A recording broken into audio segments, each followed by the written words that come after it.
come on, वो कपूर दा पुत्तर ना वो फिर सो रहा है. Conversions happening, and that is why people would not. No, we stopped seeing each other.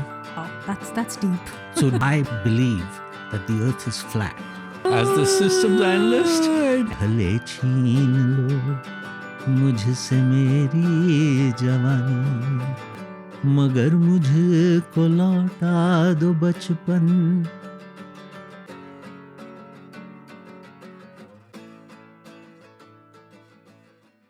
हजारों गम है जिंदगी में, मगर एक बात याद रखना, जहां संगीत की महफिल हो वहां उदासी टिक नहीं सकती. क्या बात.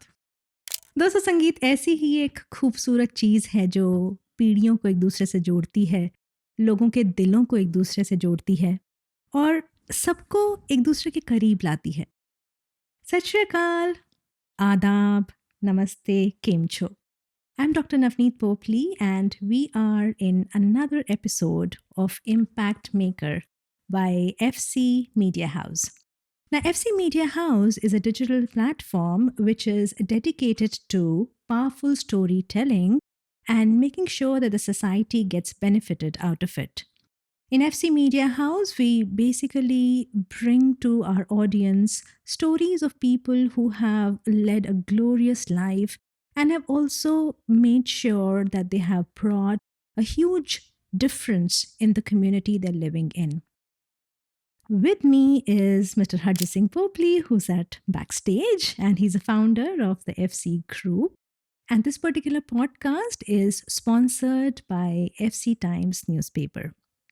Now, before we begin, I'll start with a territory acknowledgement. We acknowledge with respect the Lukwangan peoples on whose territory our organization stands, and the Wasanik, Esquimalt, and Songhees people whose traditional ties to the unceded lands remain to this day. तो आज हमारे बीच जिस शख्स की story हम लेकर आए हैं वो एक बहुत ही अनूठी स्टोरी है. इसको स्टार्ट भी गीत से करते हैं. एक प्यार का नगमा है, मौजों की रवानी है, जिंदगी और कुछ भी नहीं, तेरी मेरी कहानी है. बिल्कुल. सो हमारे साथ जो शख्स इस टाइम मौजूद हैं वो हैं अनिल जी. अनिल जी एक बहुत ही सक्सेसफुल टेक्निकल पर्सन थे, एंटरप्रेन्योर थे, संगीत में बहुत ही माहिर हैं, कम्युनिटी को एक साथ जोड़ते हैं. अपनी लाइफ में उन्होंने बहुत सारी अचीवमेंट्स करी हैं. सो अनिल जी, एक बात बताइए, कम्युनिटी में आप इतने सारे लोगों को जोड़ते हैं, इतने सारे लोगों की हेल्प करते हैं, पर शुरू से आपकी लाइफ की आज शुरुआत करते हैं. तो आप ये बताइए कि आपकी जर्नी कैसे स्टार्ट हुई. आपकी वर यू बॉर्न, इंडिया में आप कहाँ से हैं, फैमिली में कौन था, कैसे आपने अपनी जर्नी स्टार्ट करी, अपनी पढ़ाई करी, फिर आप यहाँ पर आए, विक्टोरिया में कैसे आए, संगीत के साथ कैसे जुड़े, इतने सारे जो आपने अचीवमेंट्स करी कम्युनिटी में, वो कैसे करी. First of all, let me thank you so much for doing this podcast with me. I have to admit, I've never done a podcast. So if I appear a little nervous, it's probably because I am. And so let me take you on a journey. And since you've given me this platform to talk about my life, which I very rarely do, I'm usually on the other side of the camera doing this because I like doing techie stuff. So I was born in 1952, not that much after the partition. And my family had moved from Lahore to Delhi. And so even though I was born 5 years later, you could still see the if you want to call it a post-traumatic stress that was in the entire community. The wounds had been very deep and the healing was slow.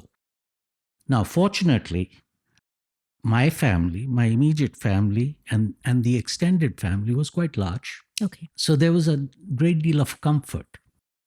And my earliest memories are a household, filled with love, affection, a lot of people coming and going. I was the youngest of my generation. So I have cousins who were my mom's age. Wow. And so this was a great, I'd walk around and I was everybody's younger brother Mm-hmm. or younger nephew or youngest whatever. So I grew up with a lot of affection. And my earliest memories are filled with that affection, that love, that caring, and a great deal of music. Mm-hmm. I can't remember once where, when I saw my dad, that he was not humming. Awesome. He hummed all the time. Good. My cousins would come and they were all musical. And so, in a way, the music that I grew up with became part of my DNA. Mm-hmm. So it's part of me. That's awesome. It's not apart from me. It doesn't ever feel artificial for me to sing. Mm-hmm. It's no different than speaking. Great. So that's my earliest memory. Okay. So do you remember one particular song which you associate? Yeah, my father was a very big follower of Sehgal. Oh. Because, of course, Sehgal had passed away before partition. Mm-hmm. But my father had grown up with all his music and Pankaj Malik. So my earliest memory is listening to this song, which I didn't understand all the meanings. I couldn't have been more than maybe 4. Oh, wow. And I would go around and I'd go, Soja, Soja, Soja Rajkumari, Soja. And our neighborhood was quite crowded. And they'd always go, oh, come on. Oh, Kapur da puttar na, oh, fair so raya. And I didn't know what the fuss was about. For me, I was just talking. I was just doing my thing. But it was quite a novelty. And so there was this encouragement. Mm-hmm. Oh, if I do this, I get a reaction. And kids, they love reaction. If there's an action and a reaction, okay. So that's really my earliest memories. Mm-hmm. Then I was very fortunate. So in our household, there were 3 major things. Mm-hmm. One was a great deal of affection and love. 2, music. 3, an emphasis on education. Yeah. So my father, who was born in 1916, in those days had a master's in economics. Wow. Which is great. Pretty impressive. And my mom had what was called an FSC, not a BSc, but an FSC. So it was a period of time after school that you went, and that sort of disappeared with the ages. But they were both educated and they recognized the importance of education. So I was very fortunate to go to a very good school in Delhi. I went to St. Columbus, stayed there all my formative years. And again, that was a wonderful school, because even though it was run by Irish Catholic brothers, they were the most liberal-minded people. Wow. So, for example, we didn't have religious studies. Good. No, none of the Bible studies. We had a period called moral study. That's good, because normally in Catholic schools you have those conversions happening, and that is why people would not. No, we had moral studies. That's good. And in that moral studies, you studied what was Christianity, what was Hinduism, what was Muslim faith, what was Jewish faith. Everything. And we got to debate these things. Good. So early on you had that critical thought. Yeah. So even now, when people say, are you religious? And I go, no, but I'm very moral. To me, there's a big distinction. But that's all because of the root. That's good. That's how I was brought up, that you will and should disagree, but never become disagreeable. Yeah. Oh, wow. That's deep. So debate as much, because debate brings out better thought. Right. That's Otherwise, that's a big thing. The problem I notice in society now, just to be off a little bit off the topic, is we have found ourselves in echo chambers. So if I don't agree with you, we stop seeing each other, and then I find somebody who we agree. Also, technology has not done us a service. So if tomorrow I got up and say, I believe that the earth is flat, there will be 20 million people who will agree with me. True. And so all we do is exchange thoughts. So there's no new thought coming out. Yeah, I completely agree with you. So we were actually pushed quite hard right in school to think. Like, don't give me the answer that I'm expecting. Give me something different. That's good. Push you a little bit. So I finished that. My dad then passed away when I was quite young. I was only 16 when he passed away. Oh. So I just finished school after that, and I was fortunate enough to go to a very good college again in Delhi, St. Stephen's. Best college, one of the best colleges. I went into sciences. That's nice. I did a BSc in chemistry, and then did a master's in chemistry in Delhi itself. And again, I tell people I've had a lucky life because I got a very good scholarship to come to Canada. Good. To do my PhD. Wow. And I went to University of Saskatchewan and started a PhD in chemistry. So PhD in chemistry, master's in chemistry, bachelor's in chemistry, and you went into technology. That's interesting. Why did this man spend all his time in chemistry and ended up in technology? Let me tell you. It's an interesting question. Yeah. I mean, people do pivot a lot, but then chemistry to technology. So let me tell you the story, how it happened.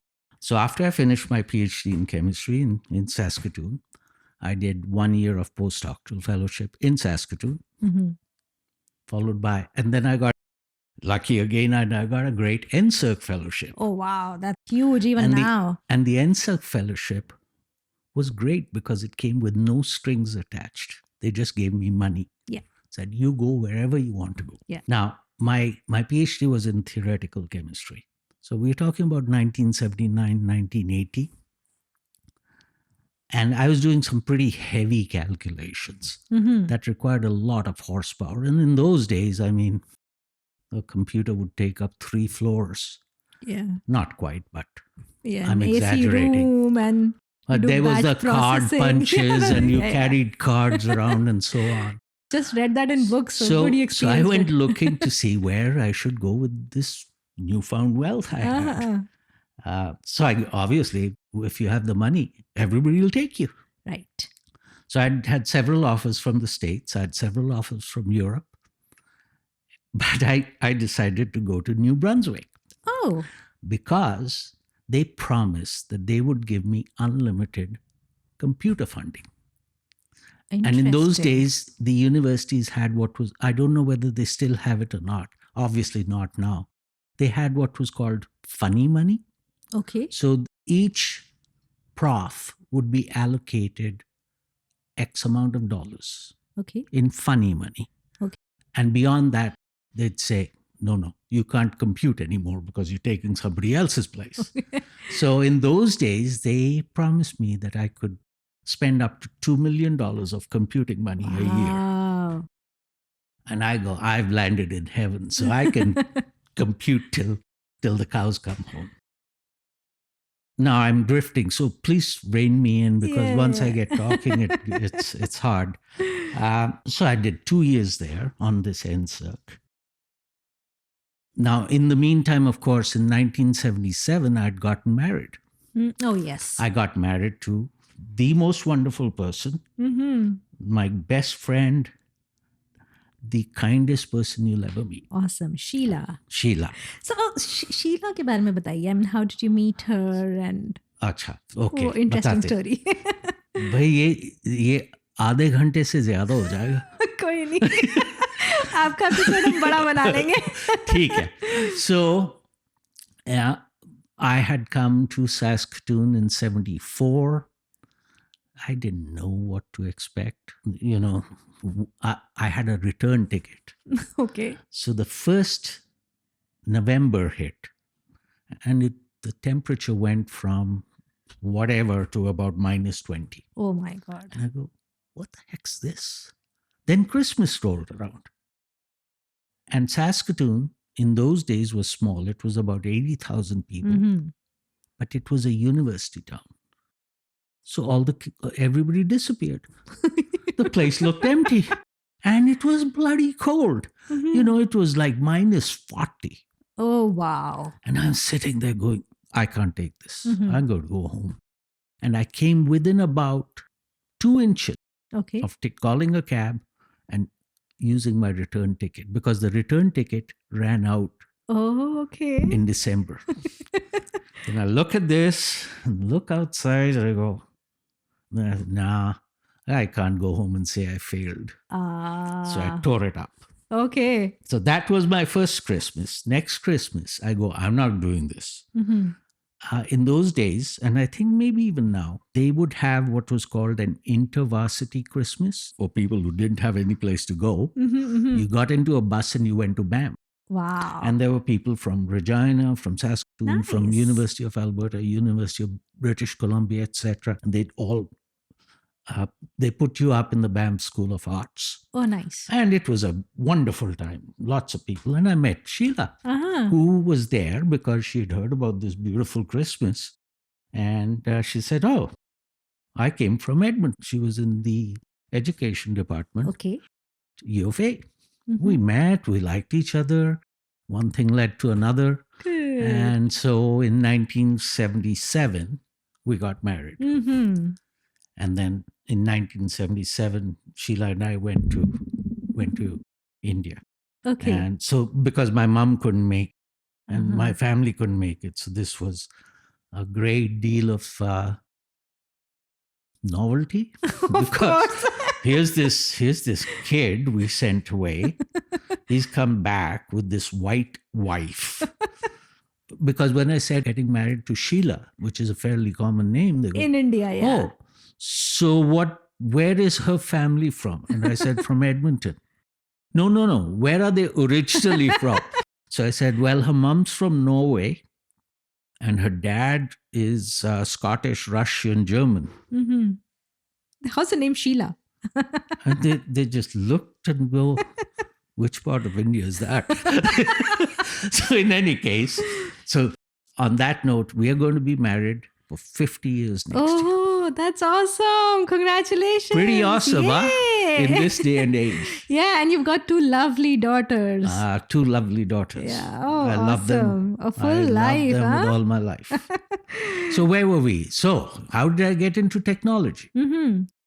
So after the second postdoc, coming up for another postdoc, so we came for Christmas from Fredericton, which is where the university is, University of New Brunswick, to Edmonton. And I said, well, I'll go to the university, see what's happening. And there was a very nice prof who had known from conferences. And I said, sir, I'd like to come and do a postdoc with you. Okay. And he says, yeah, sure, why not? I said, my NSERC funding's run out. Okay. Oh, no problem. He says, I'll find you the funds. I just have one question. When are you actually going to get a job? Okay. I go, what does that mean?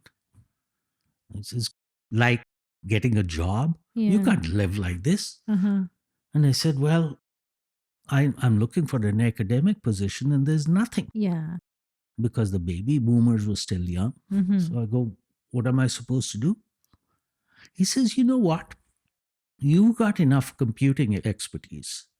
Why don't you go get a job somewhere as a systems analyst? That's great. Good advice. I said, where would I start? He said, we had a guy exactly your experience who went and got a job with Edmonton Transit. Oh. I said, well, I don't want to drive a bus. He says, don't be stupid. They have computer systems. So you go talk to this guy. So I walk in and I knock at the door.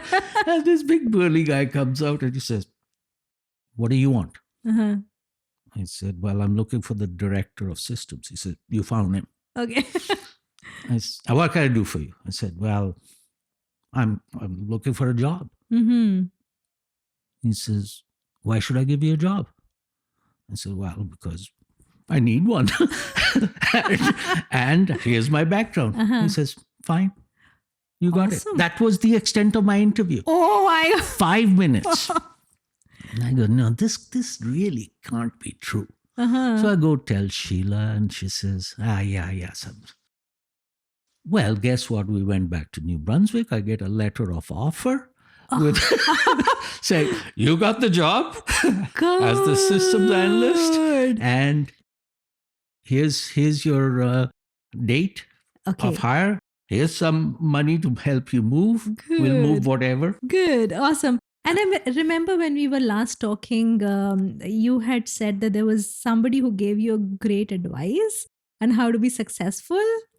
You remember we were talking about that? Oh, yeah. That was much later on. Yeah. So after Edmonton Transit was a very good experience because as a systems analyst, this was a small group, Mm-hmm. but you did everything. You did the planning, you did the requirements, you did the coding, you did the implementation, and the user training. Oh, wow.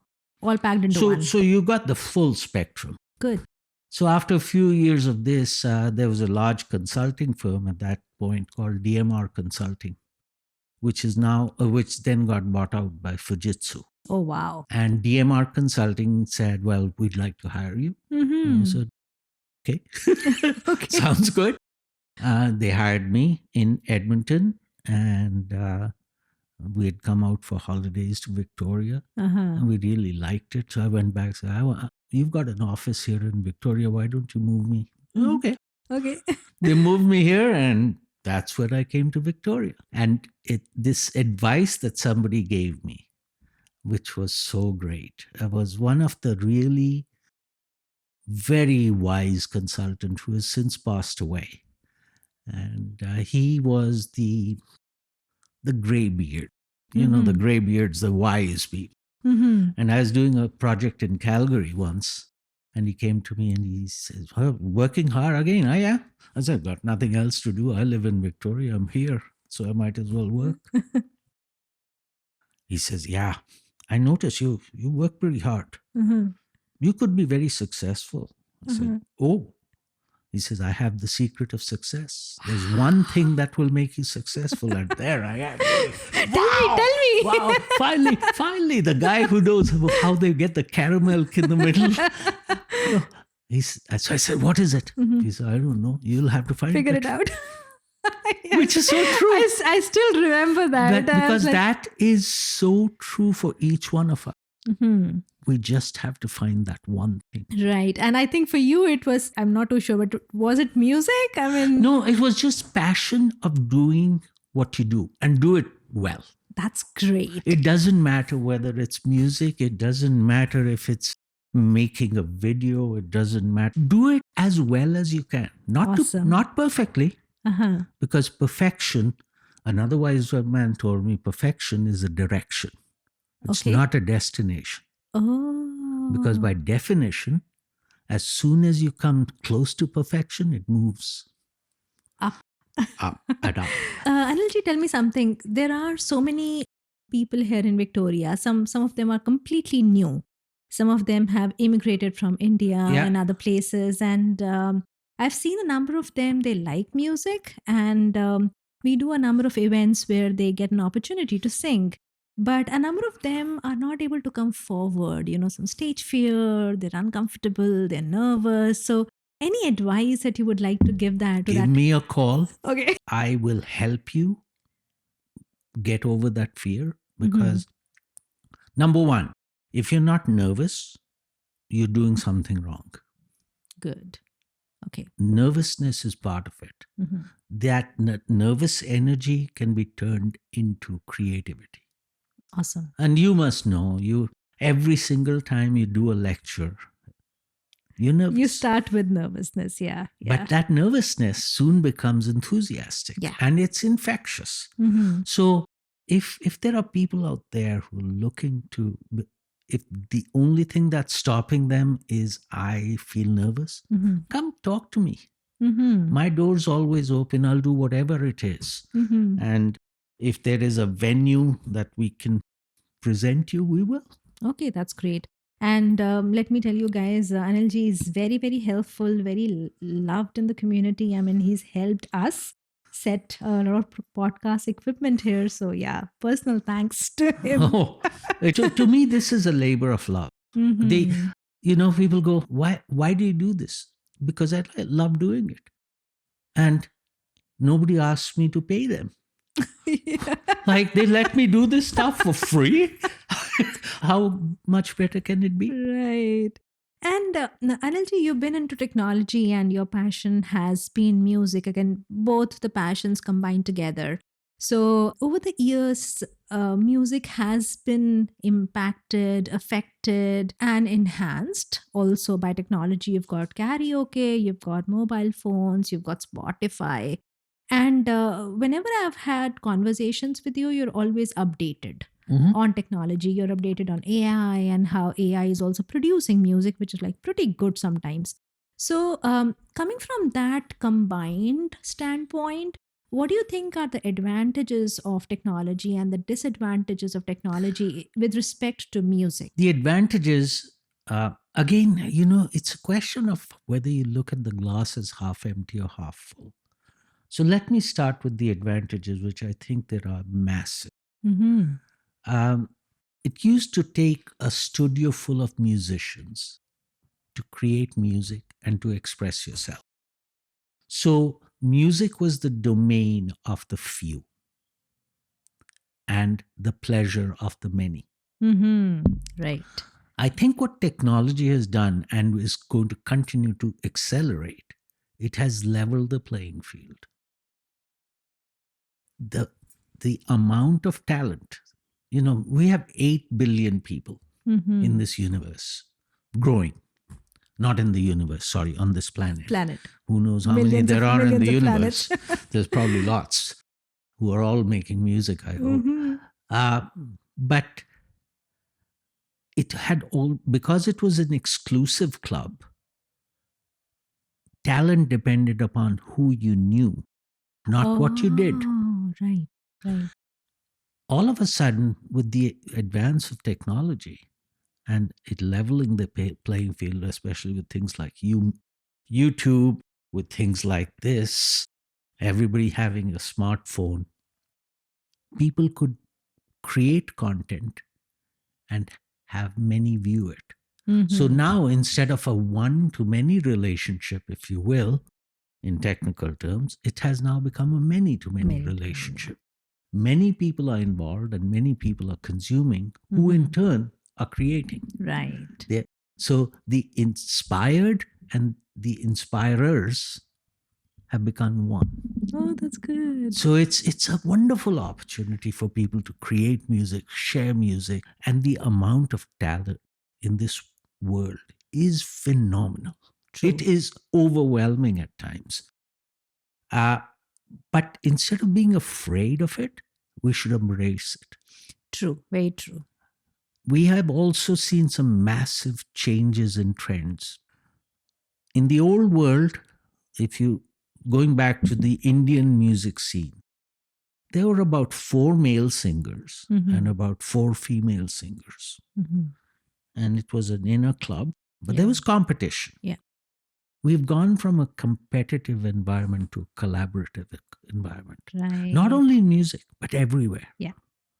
You know well as a scientist and as a computer scientist, you're not competing. No, You're we're all collaborating. Yeah. Because now we're no longer playing a zero-sum game. We're playing a win-win game. Right. I can only win. It's like being in a boat and going, I think I'll chuck this guy over. Well, if you chuck this guy over, you got to row twice as hard. True. So you better play all together to cross the river. Exactly. And I've always maintained in any given set of, in any population, there's about 1 to 2% talented people. So if you have a small set of people, that's very limited. But when you have 8 billion people, 2% is a lot. Yeah. That's why we're getting this beautiful content being created. Right. So overall, I think it's all positive. I'm very optimistic about this, the future, both in music and just in general creativity. The danger is that, see, technology is neither bad nor good. It's agnostic. Yeah. How you use it is good or bad. Right. So with every advantage, the disadvantages, that scamming happens, people are compromised, people think they are better than they are. And to me, the technology is both a mirror and a prism. Oh wow, that's great. Good If thought. you use technology to say, what do I actually sound like? And you're honest about it, you'd go, oh, I've got some flaws. Right. But then if you treat it as a prism, it says, this is what you can become. Right. Yeah. And people stop at the first part, either because they say, mirror, mirror on the wall, who's the fairest of them all? There's nobody better than me. So they stop improving. Right. Or they get discouraged. Uh-huh. So if you don't get discouraged and you don't get too enamored with yourself that I'm the greatest, technology is wonderful. Awesome. So Anilji, these are some great thoughts. I'm sure our audience are going to learn so much from this. And what I've seen is a number of people your age, they become a little lazy, or they sit at home and they think, okay, now I've done enough. There's no more things to do. Let's watch TV or sit at home. Oh, you should do all of those things. And you should be lazy. You've earned your right to be lazy. And I always tell everyone, whether they're young, you can be old when you're 20. Absolutely. You can. There are people who should retire when they're 20. There are people who shouldn't retire when they're 100. True. And the common theme for people who are is A, remain engaged. Okay. 2, remain intellectually curious. Because learning does not happen without curiosity. Right. So the day you stop learning is the day you're done. So what keeps you going? I mean, exactly that. Exactly that. I am intellectually curious. That we can definitely see. Now, does that mean that, I go around pumped up all the time? No, I am lazy as the next guy, and I like doing nothing some days. But overall, I don't have enough time in the day to do the things that I want to do. I golf. That keeps me mobile. And I'd really encourage people, even if you don't golf, go out, take a walk. Yeah. 2, when I get home, then I got music to do. Right. But and you've got your own podcast studio, the entire music studio that you have set up at home. Yes, I spent some money and I made myself a little home studio so I can record myself. Do I care what I sound like? I care. But do I care what other people think? No. Good. Like, I'm not doing it to make money. Right. I'm doing it because I love doing it. Awesome. And I love to see the younger generation. Every now and then you hear some voices. The other day I heard a great voice at one of the local events. And it was just pure. And so I'm going to follow up with this person and say, you should come and record. Yeah, right. And I'll help you record it. Then you can listen to yourself. So I don't know where the time goes, quite frankly, Navneet. So Anilji, I know you would have a number of favorite songs, but according to the mood today, would you like to sing one song for the audience? Any of your favorite? To make the connection? No, not necessarily. Anything which you love. Oh, yeah. It's a nostalgic piece. And goes something like this.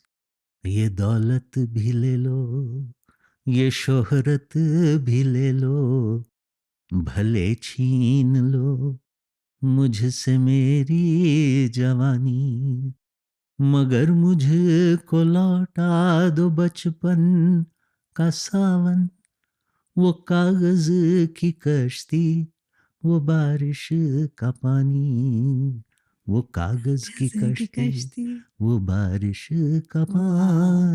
Oh. पानी. So I remember when my in-laws came and they listened to you, they were like, "Oh my God, this person takes his music very seriously because all the notes are very properly done. It's not that so any amateur person would just sing it, very plainly, very simply, but you make sure that you are singing all the notes properly too." I have to thank a lot of people in this formation. Like, it's very easy to say I learned it on my own. I am a self-made man. You hear a lot, I'm a self, and I go, well, then you didn't do a very good job. Nobody is self-made. We get to be who we are because of a lot of people. And Right.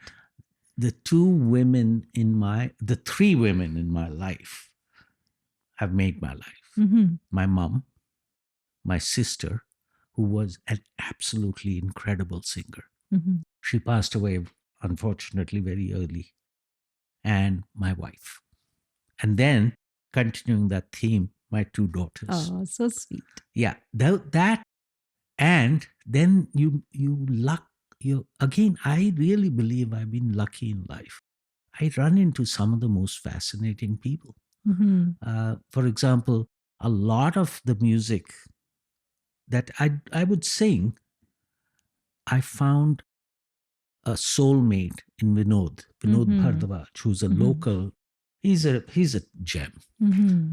I can't say enough good things about him because he made me understand what I was singing. Right. Because remember, I said it had got into the DNA. Yeah. And so you sing from memory. And that's all right. But he made sure that I understood every word. Mm-hmm. So now if I sing something, I have to know the meaning of every word. Oh, wow. That's a because nuance. then you know where you should put the emphasis. Awesome. Now this is great, Anilji. I mean, we can't thank enough. Well, as I say, thank you so much. And you know, the thing that keeps me alive and makes me wish to be alive longer is people like you. Thank you. You're the next generation, and what you do for this community can't be measured. Oh, we have great inspiration from people like you. Oh so no, we are it's standing you're doing, on the you and Herges are doing just a phenomenal job, Thank and I you. really thank you on behalf of the larger community. Oh, thank you. And we, on behalf of FC Media House, FC Newspaper, FC Times Newspaper, and FC Group, we all thank you so much, Anilji, for My pleasure. coming here and talking to us. And I'm sure our audience are going to love the Entirely podcast. my pleasure. And learn so much from Well, an experienced person like you. Can I finish off with one final thought?